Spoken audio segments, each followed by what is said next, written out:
సిలబస్ల విషయంలో కూడా ఇవాళ పోటీ అనేది నెలకొని ఉంది. స్టేట్ సిలబస్, సిబిఎస్ఈ, ఐసిఎస్ఈ ఇట్లాగా ఉన్నాయి. మీరు ఏ స్టాండర్డ్స్ సిలబస్ మెయింటైన్ చేస్తారు? చాలామంది తల్లిదండ్రుల్లో, ముఖ్యంగా తల్లిదండ్రులేనండి, ఈ సిలబస్ అనేది ఎందుకు వీళ్ళు అంత కన్ఫ్యూజ్ అవుతున్నారో నాకు అర్థం కావటం లేదు. స్టేట్ సిలబస్ అంటే ఒక స్టేటు తనకు అనుగుణంగా, తన సమాజానికి అనుగుణంగా ఒక సిలబస్ పెడుతుంది.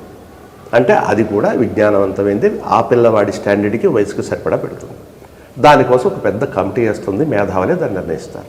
సెంట్రల్ సిలబస్ అంటే సెంట్రల్ స్కూల్స్, ఎక్కడెక్కడైతే సెంట్రల్ గవర్నమెంట్ అథారిటీలో స్టేట్స్ రన్ అవుతున్నాయో వాళ్ళ కోసం సెంటర్ కొన్ని స్కూల్స్ పెడుతుంది. దాన్ని సెంట్రల్ సిలబస్ అంటాం. వాళ్ళు కూడా ఆ విద్యార్థులకు అనుగుణంగా ఒక సిలబస్ తయారు చేస్తారు. తర్వాత మీరు ఒక స్కూల్ని కనుక మీరు సెంట్రల్, స్టేట్ అని అన్ని బుక్స్ పక్కన పెట్టి చూస్తే అందులో ఉండే జ్ఞానం మొత్తం ఒకటే, అందులో ఉండే విజ్ఞాన సంపద మొత్తం ఒకటే. మనం దాని గురించి తెలియక అది ఎక్కువ ఇది తక్కువ అనేటువంటి అనవసరమైనటువంటి మీనమేషాలు ఎక్కిస్తున్నారు. అందుకని మన నేషనల్ గవర్నమెంట్ ఏం చేసిందంటే NEP 2020 మోడల్ తీసుకొచ్చింది.